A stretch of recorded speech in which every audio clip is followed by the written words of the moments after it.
Hello everyone, this is our 4 lecture. इसके पहले अपने 3 लेक्चर हो गए हैं।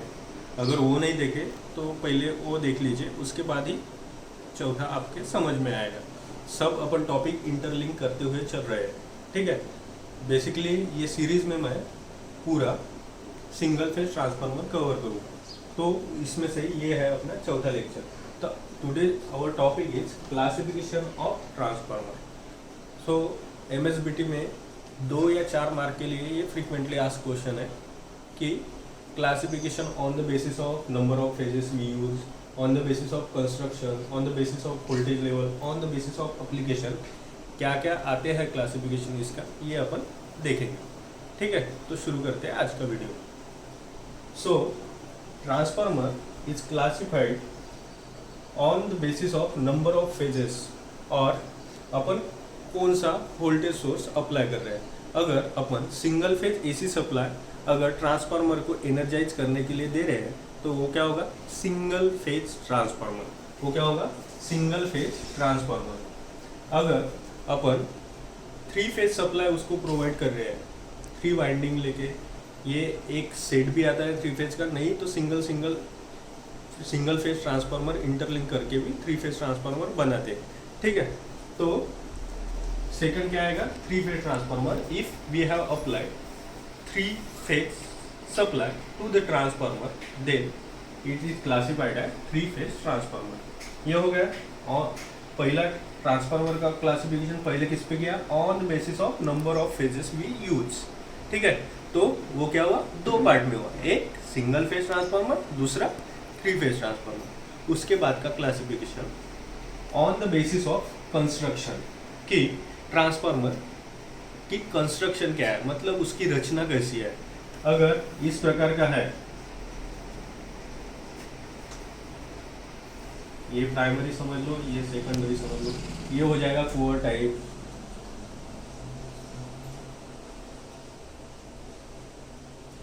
अगर कोई ट्रांसफार्मर ऐसा है,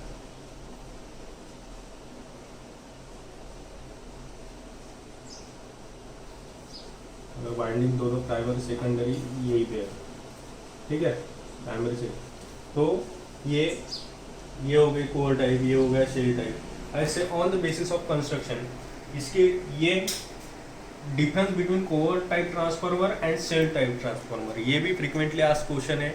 ये अपन इसी वीडियो में आगे देखेंगे, ठीक है। जैसे कि ये खत्म हो जाएगा क्लासिफिकेशन ऑफ ट्रांसफार्मर, उसके बाद में मैं डिफरेंस बताऊंगा कोर ट्रांसफार्मर और शेल ट्रांसफार्मर में किस प्रकार होता है। और इसका थर्ड टाइप भी आता है, उसको कहते हैं अपन बेरी टाइप ट्रांसफार्मर।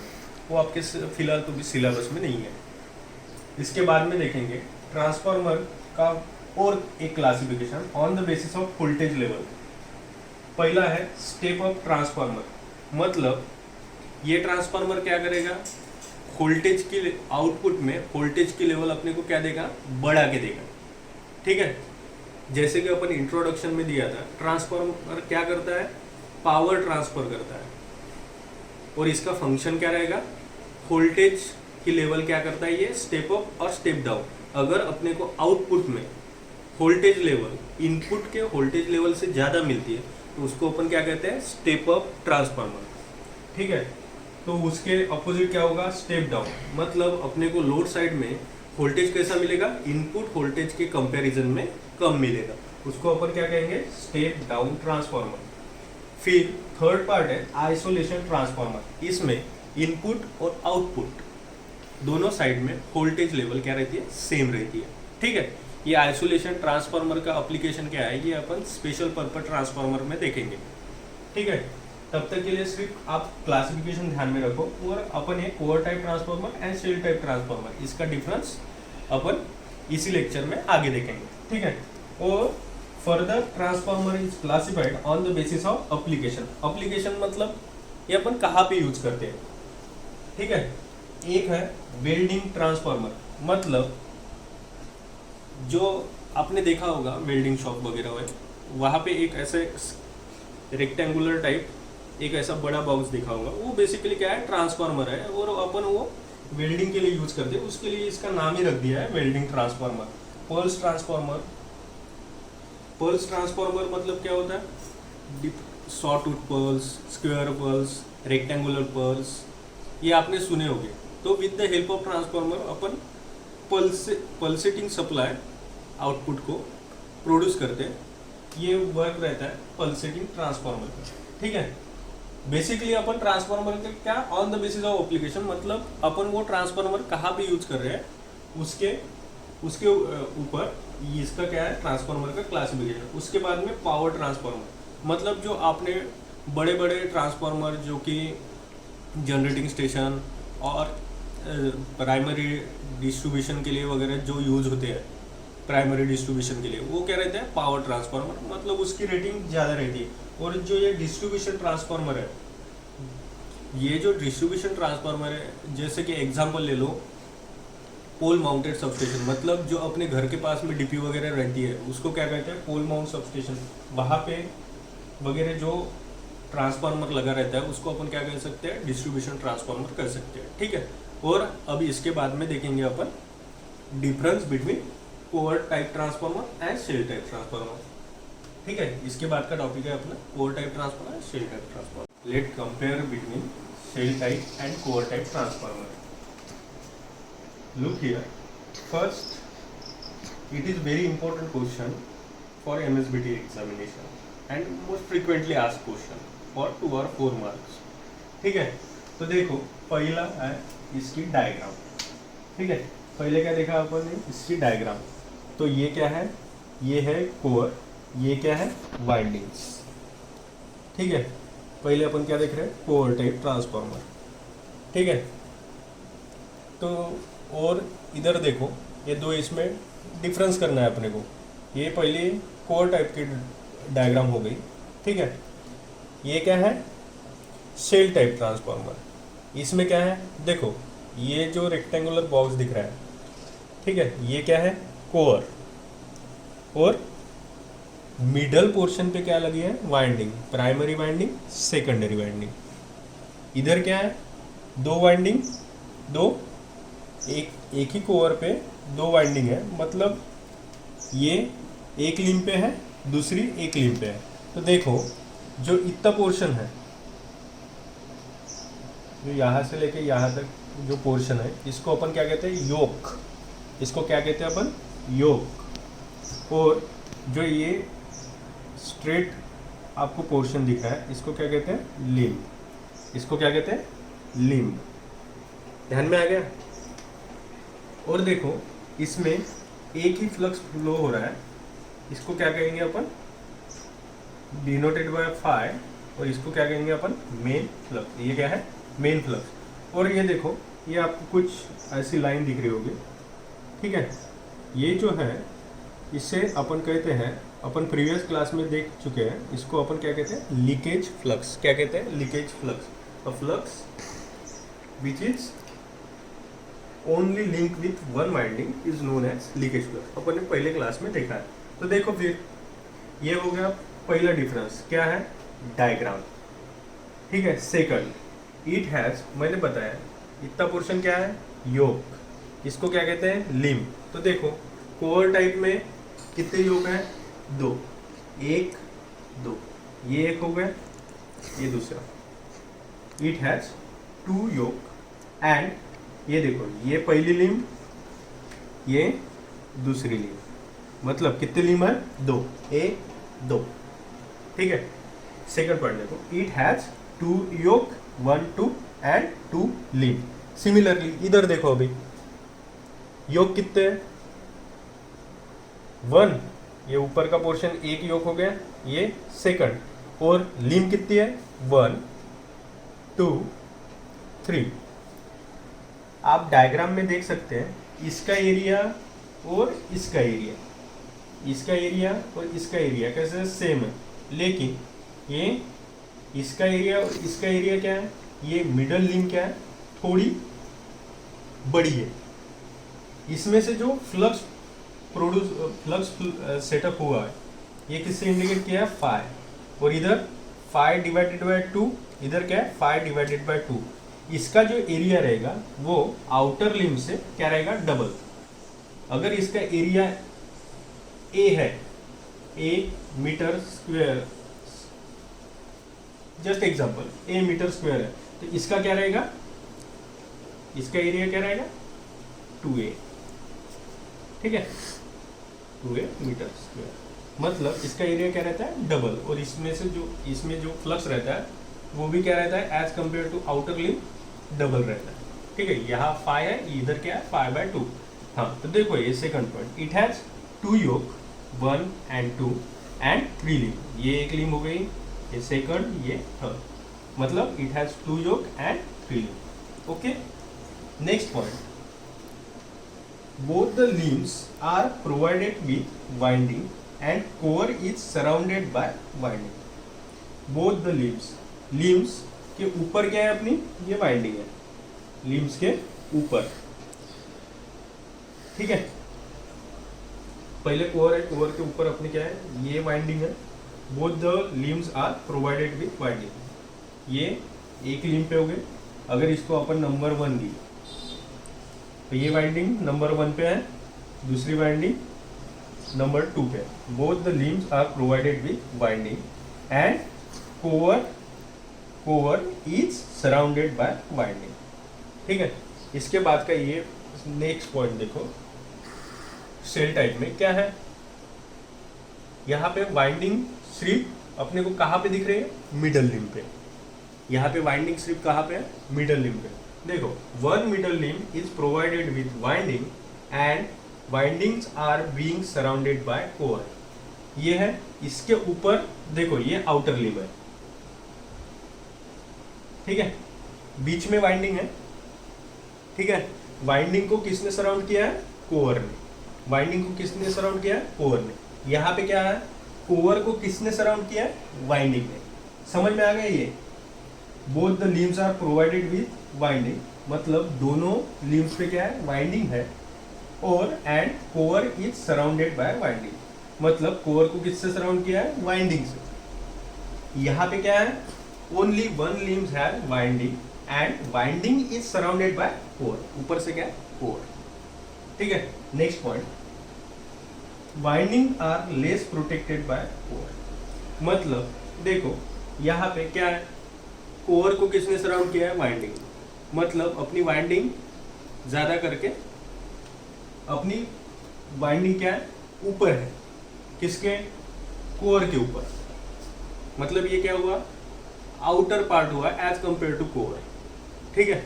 वाइंडिंग क्या हुआ, आउटर पार्ट हुआ एज कंपेयर टू कोर। इधर देखो क्या है, वाइंडिंग क्या है, बीच के लिम्ब पे है, और उसको किससे सराउंड है, आउटर लिम्ब से, मतलब इसको कौन प्रोटेक्शन प्रोवाइड करेगा, आउटर लिम्ब। कौन प्रोटेक्शन प्रोवाइड करेगा, आउटर लिम्ब। और यहाँ पे वाइंडिंग को उतना प्रोटेक्शन नहीं है, उसके कारण इसका मेंटेनेंस इजी रहेगा, ये ट्रांसफार्मर का मेंटेनेंस इजी रहेगा, ये ट्रांसफार्मर का थोड़ा एज कंपेयर टू कोर इसका क्या रहेगा, थोड़ा मुश्किल रहेगा। Next point, leakage flux is more, hence power transfer capability is less.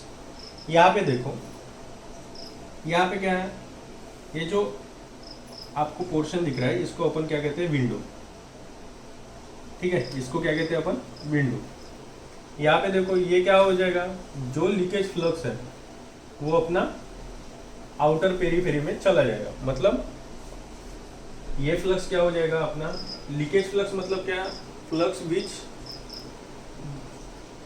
Which is only link with one winding. ये वाइंडिंग को लिंक कर रहेगा ये, जैसे कि ये मेन फ्लक्स है अपना, ये क्या है, दोनों वाइंडिंग को लिंक कर रहा है, इसलिए ये क्या हो गया, यूजफुल और मेन फ्लक्स हो गया।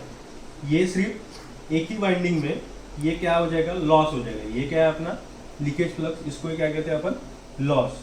तो कोर के ऊपर क्या है, अपनी वाइंडिंग है, वाइंडिंग में जो लीकेज फ्लक्स हो जाएगा वो अपना क्या हो जाएगा, कंप्लीटली लॉस हो जाएगा। लेकिन इधर देखो, अगर यहाँ से लीकेज फ्लक्स निकलता भी है तो ये अपना कहीं ना कहीं क्या हो जाएगा, कोर से लिंक हो जाएगा, इसलिए इसमें लीकेज फ्लक्स रहता है लेकिन बहुत कम रहता है। इसलिए अपना नेक्स्ट पॉइंट है, leakage flux is more, hence, और जितने लॉसेस ज़्यादा उतनी अपनी इफिशियंसी क्या हो जाएगी, कम हो जाएगी। उसी प्रकार जितना यहाँ पे फ्लक्स प्रोड्यूस हुआ और अपना लीकेज फ्लक्स की मैग्नीट्यूड अगर ज़्यादा है तो जो मेन फ्लक्स जो लिंक जो कोर में सेटअप होगा वो क्या हो जाएगा, कम हो जाएगा। इसके लिए बोला है power transfer capability is less, because अपन ने पहले ही देखा है ईएमएफ इंड्यूस का मैग्नीट्यूड किस पे डिपेंड करता है, rate of change of flux, और जब फ्लक्स के मैग्नीट्यूड ही कम रहेगा तो अपना जो ईएमएफ इंड्यूस होगा सेकेंडरी साइड को वो नेचुरली क्या हो जाएगा, कम हो जाएगा। ठीक है, नेक्स्ट पॉइंट,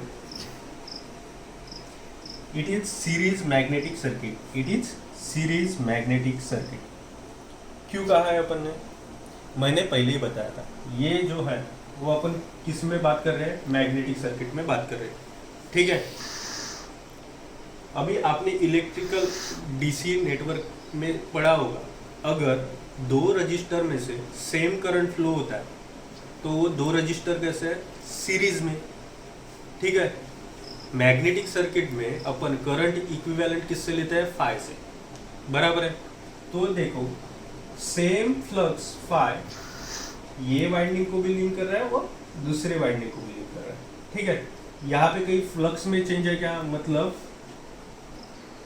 जैसे उधर दो रेजिस्टेंस में से सेम करंट जा रहा हो तो वो कैसे रहेगा, सीरीज में। तो सिमिलरली अगर सेम फ्लक्स मैग्नीट्यूड फाई दोनों वाइंडिंग में से वाइंडिंग में है तो इसको क्या कहेंगे अपन, series circuit, therefore it is series magnetic circuit. और यहाँ देखो मेन लिंब में क्या है, फ्लक्स का मैग्नीट्यूड फाई, और यहाँ पे 5/2 मतलब क्या है, डिफरेंट है, इसलिए इसको क्या कहेंगे फिर, इसको अगर सीरीज सर्किट कहा अपन ने। और इसमें सीरीज सर्किट क्यों कहा अपन ने, क्योंकि यहाँ पे जो फ्लक्स का मैग्नीट्यूड है वो कैसे है, कांस्टेंट फाई, लेकिन यहाँ पे क्या है, मिडल लिम्ब से फाई जा रहा है लेकिन आउटर लिम्ब में क्या है, 5/2 देयरफॉर क्या है, यहाँ पे फ्लक्स अपने क्या हो जाए, मतलब क्या है, सेम मैग्नीट्यूड है क्या, नहीं 5/2 है, इधर फाई है, देयरफॉर ये कैसे कनेक्ट है, पैरेलल मैग्नेटिक सर्किट, इसलिए इसको क्या कहेंगे अपन, पैरेलल मैग्नेटिक सर्किट। ये पॉइंट आप ध्यान में रखो, आगे काम है। ठीक है, series magnetic circuit and parallel magnetic circuit. और इसके बाद में और डिफरेंस देखो, हाँ इसका बाद का पॉइंट है, in core type transformer we use concentric और सिलेंड्रिकल टाइप ऑफ वाइंडिंग। ध्यान में रखिए, कोर टाइप ट्रांसफार्मर में जो वाइंडिंग लगेगी उसको क्या कहते हैं अपन, कॉन्सेंट्रिक और सिलेंड्रिकल वाइंडिंग। ठीक है, जो सेल टाइप में अपन वाइंडिंग यूज करते हैं उसको कहते हैं सैंडविच वाइंडिंग। क्या कहते हैं उसको, सैंडविच वाइंडिंग। अभी देखो ये कोर और सैंडविच वाइंडिंग में क्या अंतर है, तो देखो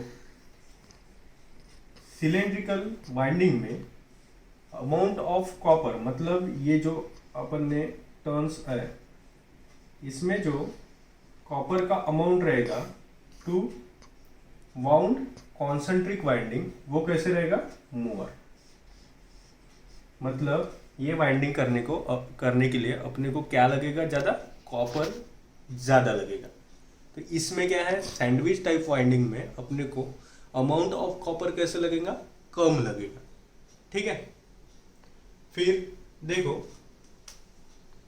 फिर इसके बीच में क्या रहता है, इंसुलेशन। इंसुलेशन कहा किस किस के बीच में रहता है, देखो दो टर्न के बीच में रहता है क्या इंसुलेशन, हाँ रहता है। कोर और वाइंडिंग में रहता है क्या, हाँ।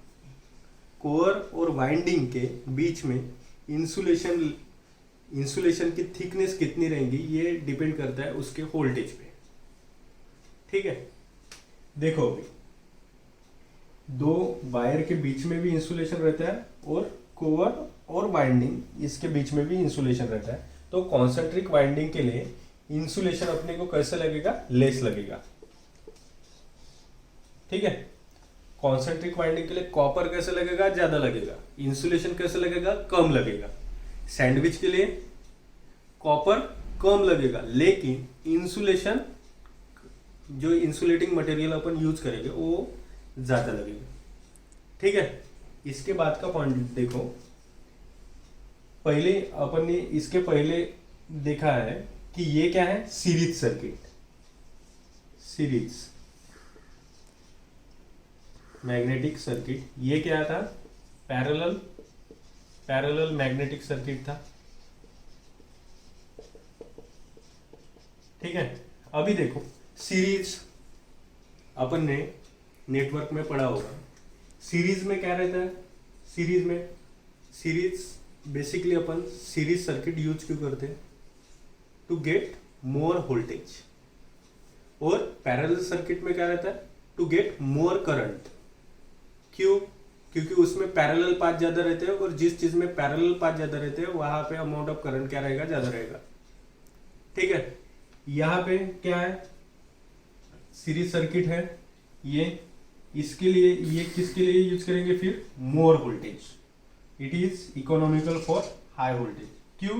क्योंकि ये सीरीज सर्किट है, तो ये क्या प्रोवाइड करेगा, high voltage and small KVA rating transformer के लिए। अपन कोर टाइप ट्रांसफार्मर क्या के लिए यूज करते हैं, high voltage and small KVA rating. Shell type transformer में क्या बताया मैंने, ये कैसा है, पैरेलल मैग्नेटिक सर्किट है, और पैरेलल सर्किट अपन किसके लिए यूज करते हैं, to magnify current, so it is use for, हाँ करंट मैग्नीफाई हो गया। अपना ट्रांसफार्मर में क्या रहता है, पावर कांस्टेंट रहता है, इसके वजह से क्या हुआ, अपना अगर करंट का मैग्नीट्यूड बढ़ गया तो वोल्टेज का मैग्नीट्यूड क्या हो जाएगा, कम हो जाएगा, क्योंकि power is equal to V into I cos phi. लेकिन अपन कंसिडर कर रहे हैं कि कॉस फाई अपना यूनिट है, इसलिए पावर इज इक्वल टू क्या हुआ, पावर इज इक्वल टू क्या हुआ, वोल्टेज इंटू करंट, बराबर है। तो देखो अभी यहां पे करंट का मैग्नीट्यूड बढ़ गया, पावर कैसा है, कांस्टेंट है। अगर करंट का मैग्नीट्यूड बढ़ गया तो वोल्टेज का मैग्नीट्यूड क्या होना पड़ेगा, कम। इसलिए सेल टाइप में क्या रहेगा, करंट का मैग्नीट्यूड ज्यादा रहेगा, इसलिए अपन इसको यूज किसके लिए करते हैं, economical for low voltage high KVA rating transformer. ये ध्यान में रखो, ये बहुत इंपॉर्टेंट पॉइंट है। ठीक है, मतलब देखो अभी समरी देखो, कोर टाइप ट्रांसफार्मर में क्या है, कोर टाइप ट्रांसफार्मर में अपन सिलेंड्रिकल वाइंडिंग यूज करते हैं, उसमें क्या है, कॉपर, उसके लिए अपने को क्या है, कॉपर की अमाउंट ज्यादा लगेगी, इंसुलेशन क्या लगेगा, कम लगेगा।